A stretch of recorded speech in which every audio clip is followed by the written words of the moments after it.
যেতিয়া চৰকাৰ ভুল সিদ্ধান্তৰ বিৰুদ্ধে কোনোবা মানুহে প্ৰতিবাদ কৰে তেতিয়াই তেওঁলোকে দেশ মানে কি দেশৰ শত্ৰু হিচাপে তেওঁলোকে ঘোষণা কৰি দিয়ে। সোনাম ৱাংচুকক তেওঁলোকে এসময়ত প্ৰশংসা কৰি আছিলে, এতিয়া ঘপককে ছাত্ৰ ছাত্ৰীৰ ভৱিষ্যতক লৈ যেতিয়া তেওঁ চিন্তিত হ'ল আৰু ছাত্ৰ ছাত্ৰীৰ বেছিক প্ৰশ্নবিলাক যেতিয়া সমাধান কৰিব লাগে বুলি তেওঁ প্ৰতিবাদত অংশগ্ৰহণ কৰিছে, তাৰ পাছত এতিয়া সোনাম ৱাংচুক আচলতে বিজেপি চৰকাৰৰ কাৰণে আচলতে ঘোৰ শত্ৰুত পৰিণত হ'ল। আচলতে ছাত্ৰ সমাজ একত্ৰিত হ'ব লাগিব।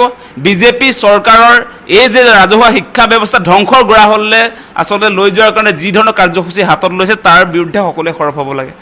আপোনালোকে জানে যে সোনাম ৱাংচুক যে এগৰাকী প্ৰখ্যাত আচলতে বিজ্ঞানী আৰু তেখেতৰ অনশনৰ মূল কাৰণটোতো আপুনি ইতিমধ্যে কৈছে যে দেশৰ যিটো শিক্ষা ব্যৱস্থাৰ সংস্কাৰ আৰু নীট পৰীক্ষাৰ যিটো আচলতে পেপাৰ লিকৰ ঘটনা, সেই ঘটনাটোত প্ৰায় 14গৰাকী নীট এক্সাম দিয়া আচলতে ষ্টুডেণ্টৰ ছুইচাইড এটেম্প কৰিবলগীয়া হৈছে।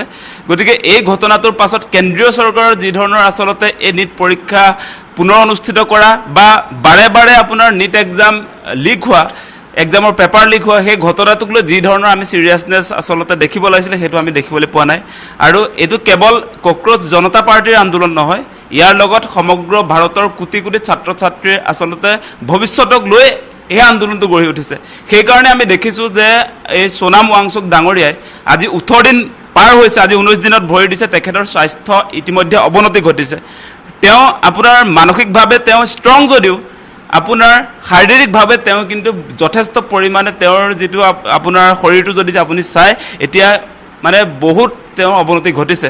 গতিকে এই মুহূৰ্তত চৰকাৰৰ দৃষ্টিভংগীটো আমি একেবাৰে আচলতে ষ্টুডেণ্টৰ পক্ষত দেখিবলৈ পোৱা নাই, অত্যন্ত দুৰ্ভাগ্যজনক কথা।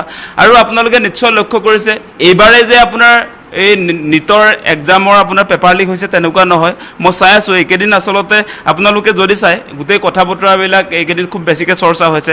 আমি 10 বছৰৰ হিচাপটো যদি চাওঁ তেতিয়া দেখিব এই 10টা বছৰত আচলতে 89 বাৰ আপোনাৰ কেন্দ্ৰীয় যি ইনষ্টিটিউশ্যনৰ আচলতে অধীনত যিবিলাক কেন্দ্ৰীয় অনুষ্ঠানৰ পৰীক্ষাবিলাক পাতে, প্ৰতিযোগিতামূলক এক্সাম JEE হওক, আপোনাৰ নীট হওক, UGC নেট হওক, সেই গোটেই মানে আপোনাৰ আগশাৰীৰ পৰীক্ষাবিলাকত কুৱেশ্যন পেপাৰ আপোনাৰ মানে লিক হয়। মানে আমি দেখিছোঁ যে বিজেপি চৰকাৰ শাসনলৈ অহাৰ পাছত পৰীক্ষাৰ পূৰ্বে কুৱেশ্যন পেপাৰবিলাক আচলতে লিক হয়, হোৱাটছআপ গ্ৰুপে সেই কুৱেশ্যন পেপাৰ আচলতে ঘূৰি ফুৰে। তাৰমানে আমি তাৰ পাছত আকৌ দেখোঁ যে এই গোটেই পেপাৰ লিক হোৱা ঘটনাৰ লগত আকৌ বিজেপিৰ নেতাপালি নেতা জড়িত হৈ যায়। গতিকে এই বিজেপি চৰকাৰৰ দিনত মানে কুৱেশ্যন পেপাৰসমূহ আচলতে পৰীক্ষাৰ পূৰ্বে বিক্ৰী কৰা হয়। সেইকাৰণে আপোনালোকে নিশ্চয় দেখা পাইছে যে প্ৰতিটো বাৰত আমি লক্ষ্য কৰিছোঁ যে আপোনাৰ এই লিক হোৱা ঘটনাবিলাকত, পেপাৰ লিক হোৱা ঘটনাবিলাকত বিজেপিৰ আপোনাৰ নেতাবিলাক ইনভলভ হৈ থাকে।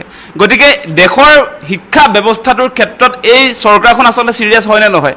আজি দেশৰ লাখ লাখ ছাত্ৰ ছাত্ৰীৰ ভৱিষ্যতৰ প্ৰতি তেওঁলোকে যে এটা অশনি সংকেত কঢ়িয়াই আনিছে।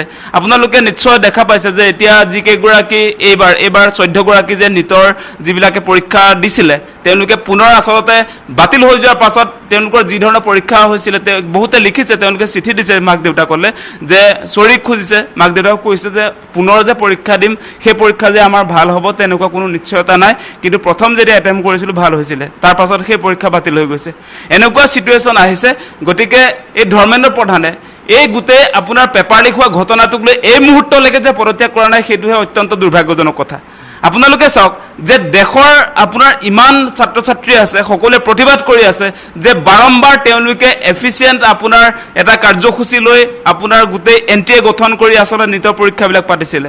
তেওঁলোকে কৈছে ট্ৰান্সপাৰেণ্টৰ কথা, যে আচলতে এই বিজেপি চৰকাৰ ট্ৰান্সপাৰেণ্টৰ কথা কৈ কুৱেশ্যন পেপাৰহে বিক্ৰী কৰা কামবিলাক আমি দেখিছোঁ। ট্ৰান্সপাৰেণ্ট মানে কোনো ধৰণৰ বিসংগতি থাকিব নোৱাৰিব, ট্ৰান্সপাৰেণ্ট মানে আপোনাৰ পেপাৰ লিক কথা হ'বই নোৱাৰে আচলতে।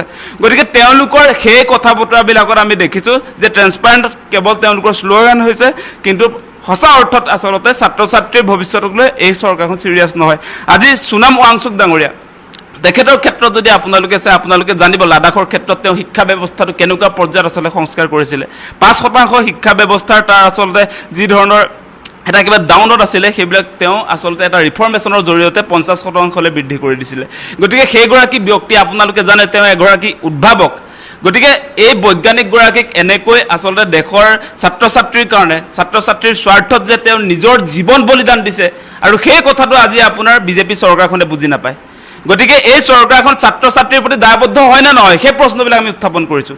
মানে এনেকৈ আচলতে আমাৰ দেশৰ ছাত্ৰ ছাত্ৰীবিলাকৰ জীৱন তেওঁলোকে ধ্বংস কৰিব নেকি? আমাৰ ছাত্ৰ ছাত্ৰীবিলাকৰ জীৱনৰ মূল্য নাই নেকি? এনেকৈ আপোনাৰ প্ৰতিযোগিতামূলক আপোনাৰ যিবিলাক পৰীক্ষা সেই পৰীক্ষাবিলাকত তেওঁলোকে সদায় কুৱেশ্যন পেপাৰ বিক্ৰী কৰিব আৰু যিবিলাকে গোটেই জীৱন কষ্ট কৰি আপোনাৰ পৰীক্ষাৰ কাৰণে প্ৰিপেৰেশ্যন কৰিব তাৰ পাছত আপোনাৰ পেপাৰ লিক হ'ব আৰু সেই কথাটো আমি কোনো কাৰণতে মানি ল'ব নোৱাৰোঁ।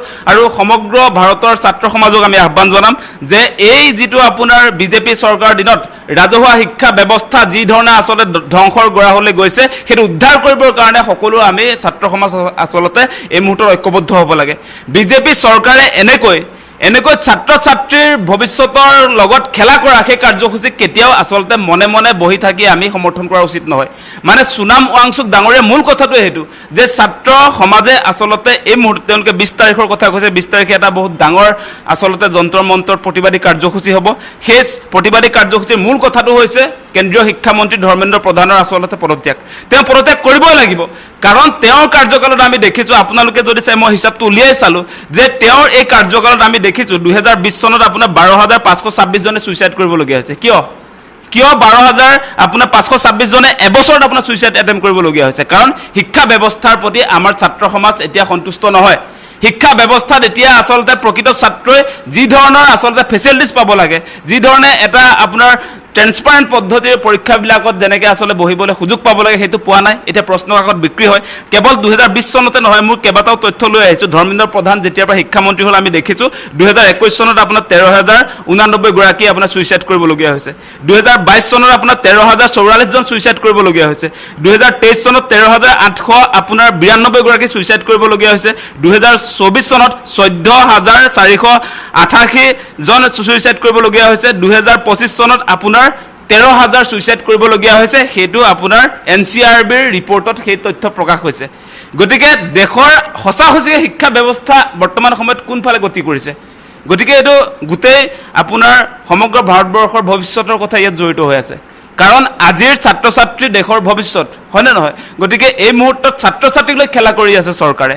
আৰু ইমান ধাৰাবাহিকভাৱে প্ৰতিবাদ কৰাৰ পাছত আজি সোনাম ৱাংচুক ডাঙৰীয়া তেনেকুৱা এগৰাকী ব্যক্তিয়ে প্ৰতিবাদ কৰাৰ পাছতো যে আজিৰ দিনটোলৈকে কেন্দ্ৰীয় চৰকাৰে এই যে সোনাম ৱাংচুক ডাঙৰীয়াৰ প্ৰতিবাদটোক যে তেওঁলোকে কোনো ধৰণৰ গুৰুত্ব দিয়া নাই।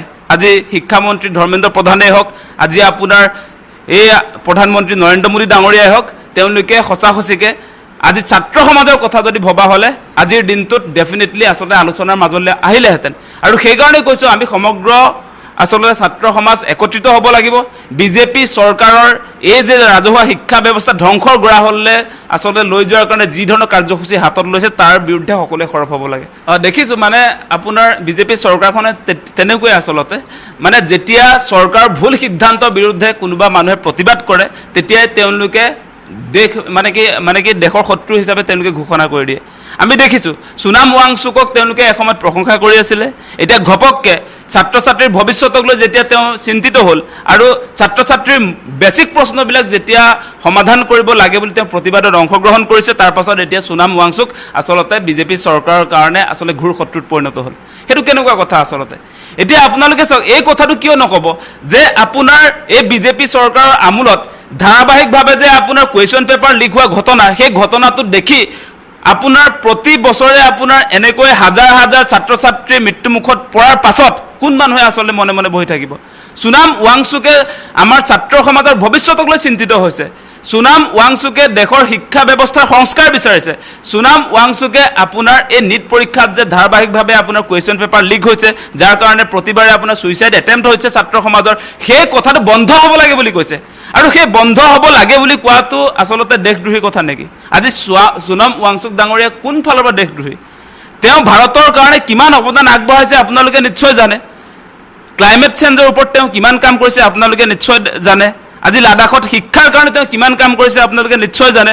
গতিকে সোনাম ৱাংচুক এগৰাকী প্ৰখ্যাত আচলতে বিজ্ঞানী, তেখেত আপোনাৰ সমাজ সংস্কাৰক। গতিকে সেইগৰাকী ব্যক্তিক তেওঁলোকে যদি দেশদ্ৰোহী বুলি সজায়, আচলতে সেইটোতকৈ দুৰ্ভাগ্যজনক ঘটনা ভাৰতবাসীৰ কাৰণে আচলতে একো নাথাকিব।